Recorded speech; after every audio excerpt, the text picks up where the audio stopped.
one arm in my coat sleeve when both phones lit up at the same time, and the two messages on those screens belonged to two completely different worlds. The first was from my stepmother. Drive safe, sweetheart. We're all so excited to finally put this behind us. There's lemon cake. She'd added a little heart. My stepmother had never once called me sweetheart in the 11 years she'd been married to my father. But grief makes people generous, I told myself. Or maybe it makes them careful. The second was from my attorney, and it was 4 words in capital letters. Do not go.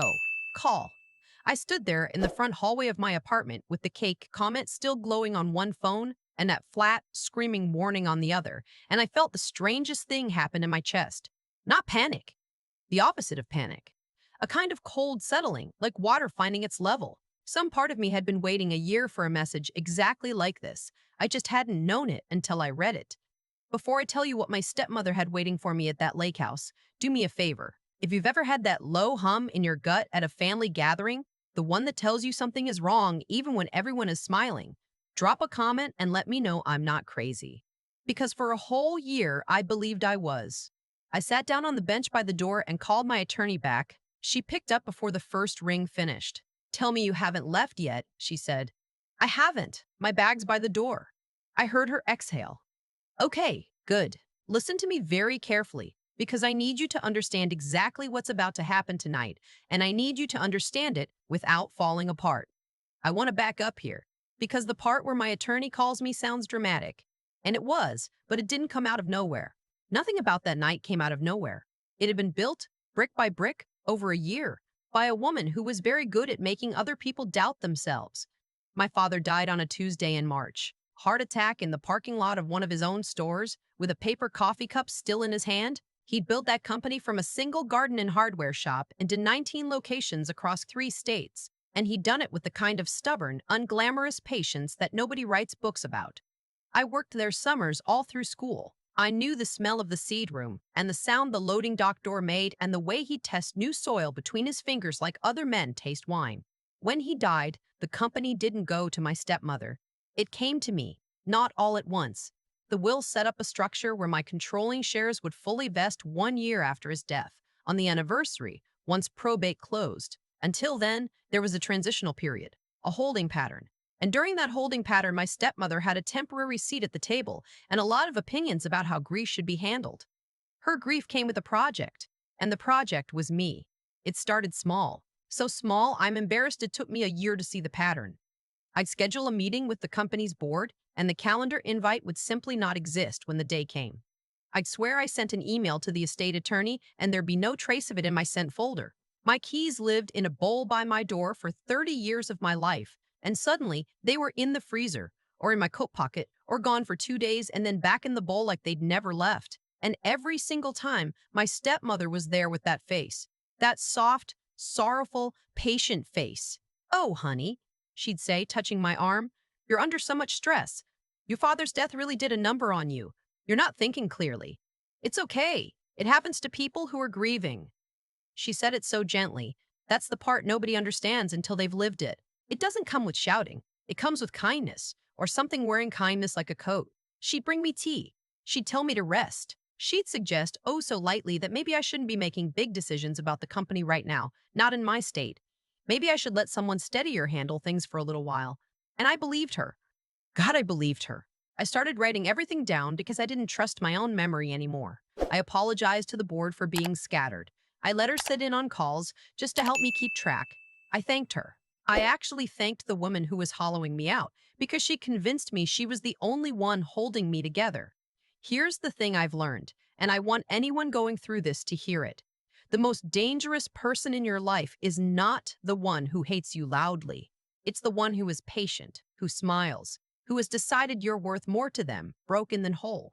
My stepmother had 2 children from her first marriage.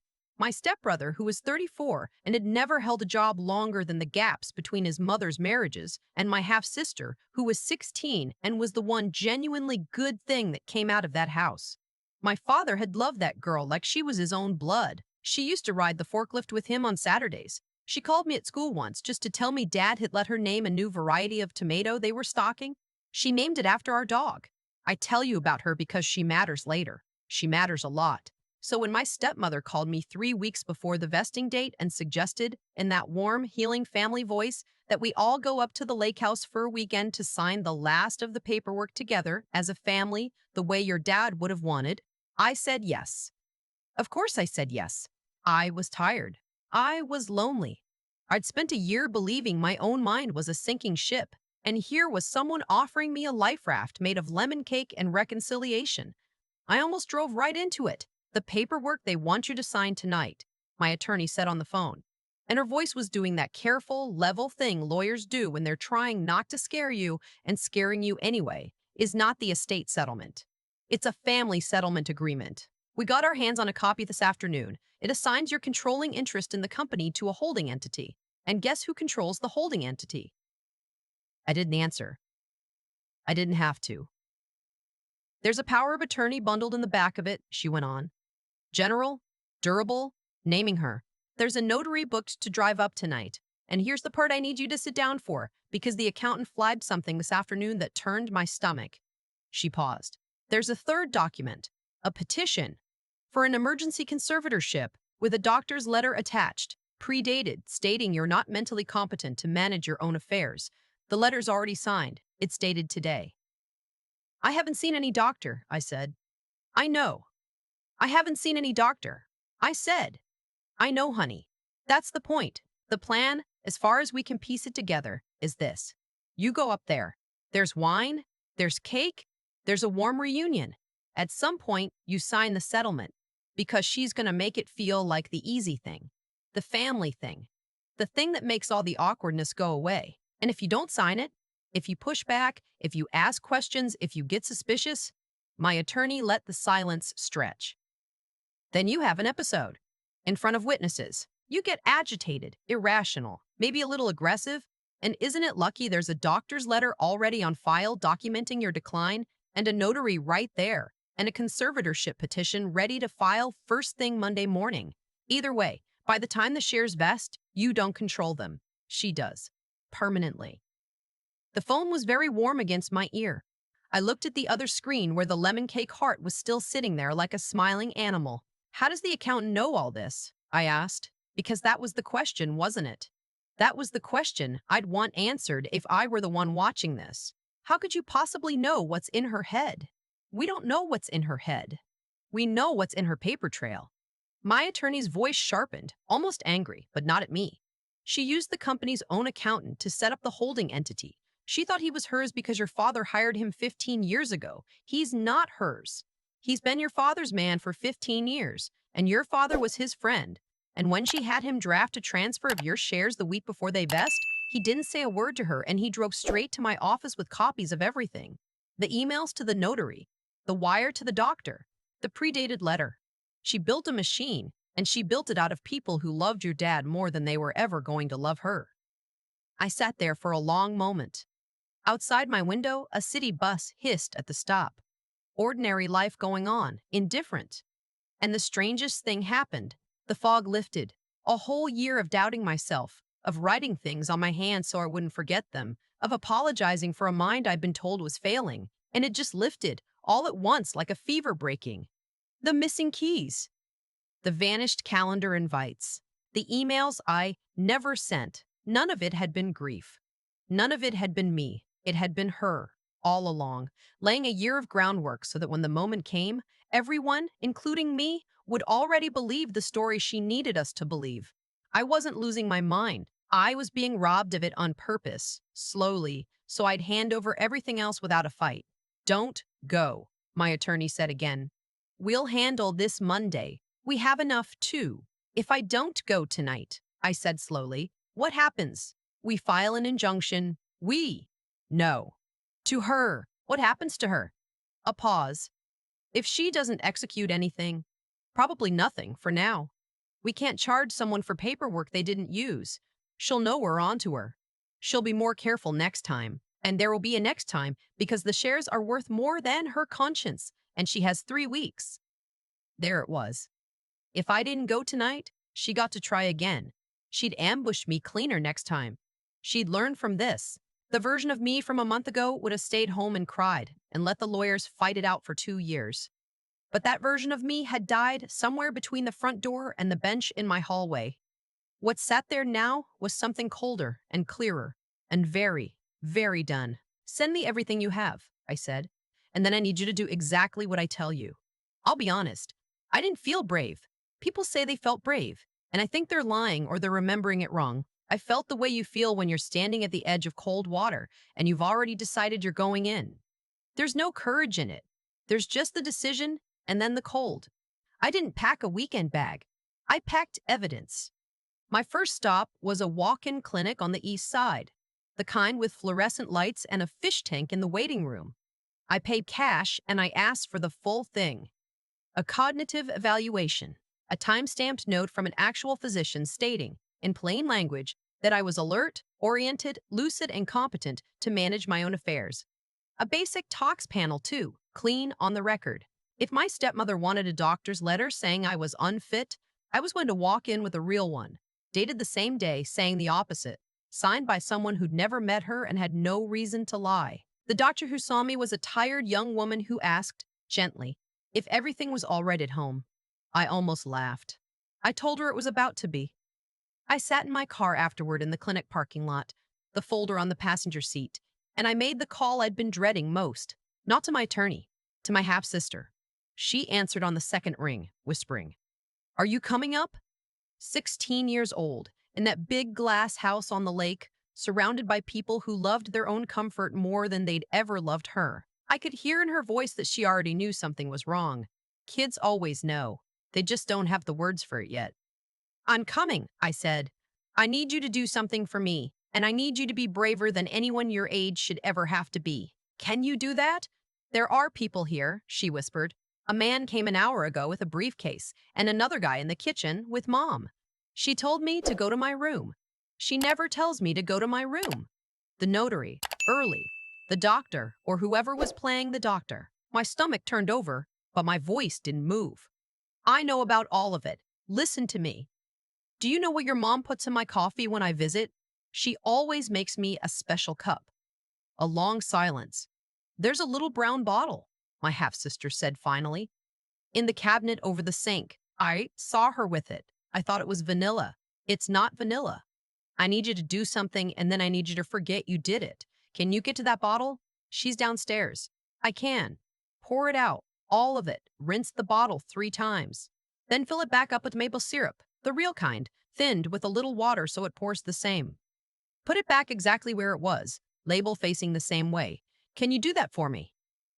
I heard her breathing speed up. "What is it?" "What's in it?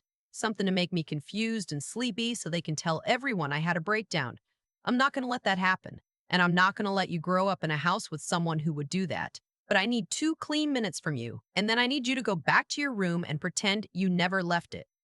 2 minutes. "Can you give me 2 minutes?" The longest pause of my life.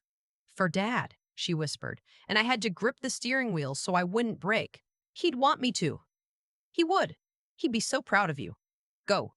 Delete this call after." I put the phone down and I sat there for a second with my forehead against the wheel.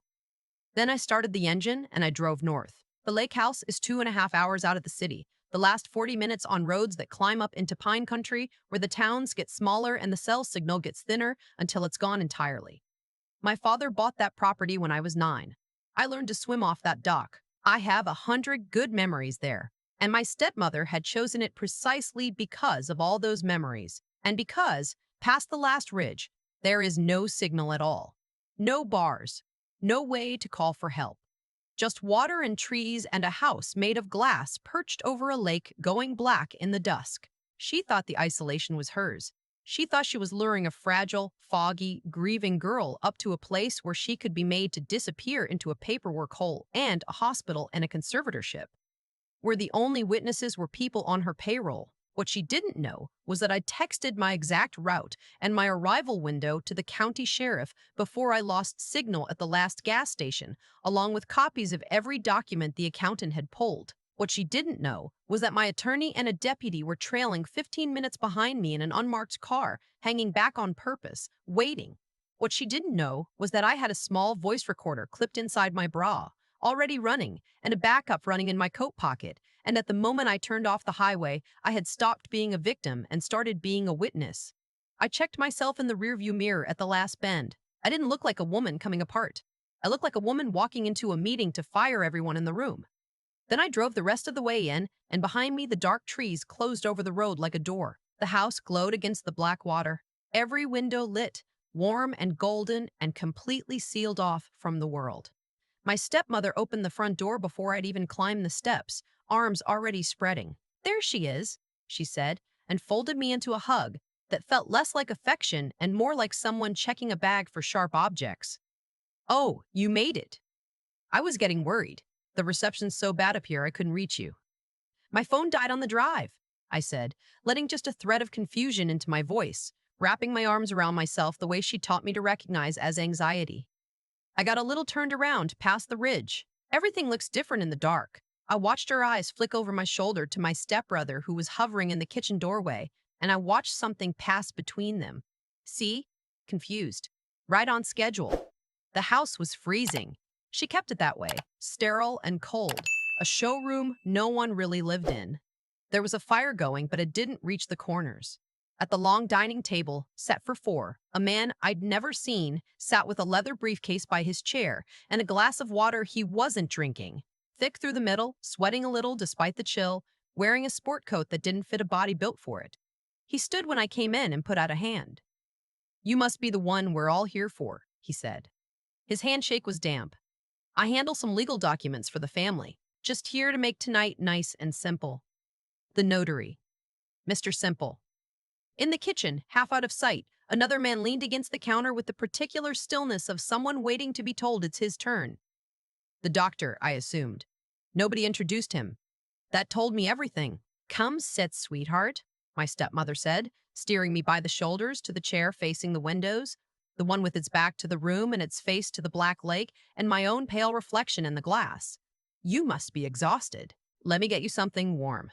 She went to the kitchen, and I heard the coffee maker, and I heard the soft clink of a spoon, and I knew without looking that she was tipping the little brown bottle into my cup, the little brown bottle that now held maple syrup thinned with water, because a 16-year-old who loved my father had been braver in 2 minutes than most people are in a lifetime.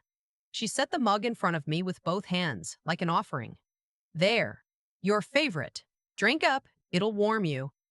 I wrapped my hands around it and let them tremble, just a little, just enough for her to see. "I'm sorry," I said, and I made my voice small and wet. "I've been such a mess lately. I don't even trust myself to drive at night anymore. I don't know what's wrong with me." It was exactly the line she wanted. The script she'd spent a year writing for me read back to her at last. I saw it land. I saw the flicker of triumph cross her face, quick and bright as a struck match, before the kind, sad mask slid back down. "Oh, honey, I know," she murmured, touching my cheek with one cold hand. "That's why we're all here, to take care of you. You don't have to carry any of it anymore. Once we get these papers signed, you can rest. We'll handle everything. Doesn't that sound nice? Just sign, and you can finally rest." I lifted the mug. To them, it was the end. The last thing I'd remember before the fog rolled in and my own family swore to a doctor and a notary and, eventually, a judge that poor thing, she just wasn't right after her father passed. To me, it was maple syrup. To me, it was the sweetest thing I'd ever tasted. I drank, and I watched her watch me drink, and I thought, there it is, the whole thing on the record now, in your own voice, in your own house. The notary slid the first document across the table with a pen. "Whenever you're comfortable," he said. My stepbrother had turned to face the dark window. He couldn't watch. That's the part I keep coming back to. He knew. He stood there in that warm, cold house, and he turned his back so he wouldn't have to see his own mother drug his stepsister. And he let it happen anyway. There's a particular kind of coward who does nothing and tells himself that makes him innocent. I was looking at one. I let 4 minutes pass. I let my eyelids get heavy. I let my hand slip on the pen. Let my words start to slur at the edges. Gave them the performance they paid for. My stepmother leaned in close, her breath warm by my ear. "That's it," she whispered. "Just sign your name, sweetheart, right there. You're so tired. You're not making sense anymore. Let me help you hold the pen." She's slipping, she said louder, for the room, for the witnesses. Look at her. She's not lucid. I told you all. I've been telling you for months. She hasn't been right. I put the pen down. I sat up straight. I looked her dead in the eyes and I let every drop of fog drain out of my voice until it was flat and clear and cold as the lake outside. I'm completely sober, I said, and every word any of you has said in the last 20 minutes is recorded. The room went so quiet I could hear the fire. I reached into my coat and set the small black recorder on the table, the red light steady and bright, and beside it I laid down a clean printed copy of a doctor's note dated that very afternoon, with a real physician's signature, stating I was lucid, competent, and oriented in every way. And next to that, the tox panel, negative, clean. Time-stamped 4 hours ago.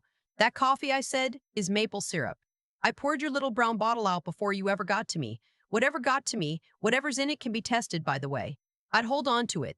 The notary stood up so fast, his chair fell over. I was told this was routine. I had no idea. He was already gathering his briefcase, already running, and that's how I knew everything my attorney had told me was true, because innocent men don't bolt. You're not getting service up here, my stepmother said, but her voice had gone thin and high, the mask cracking down the middle. You can't call anyone. There's no signal. Whatever you think you have, you can't. I didn't need to call from here, I said. I called before I came. That's when we all heard it. Faint at first, then unmistakable, swelling up through the trees from the dark road. Tires on gravel, headlights swinging across the glass walls. The doctor in the kitchen put his hands up before anyone even opened a door, which I thought showed a real talent for self-preservation. The deputies came in fast and quiet. My attorney came in behind them in a parka over her work clothes, and she didn't even look at me first. She looked at my stepmother. You're going to want to stop talking now, she said. My stepmother turned to me, and the warmth was gone. All of it, every drop, and what was underneath was so ugly and so flat that I finally understood I'd never actually met her before that moment. A whole decade in my father's house, and I'd never once seen her real face until it was looking at me across a table with handcuffs in the room. You ungrateful little, she started. I gave you the temporary seat at that table on purpose, I said quietly. The deputies were reading her something, but I needed her to hear me over it. Did you know that? My father's will gave me the choice of whether to let you sit in during the transition.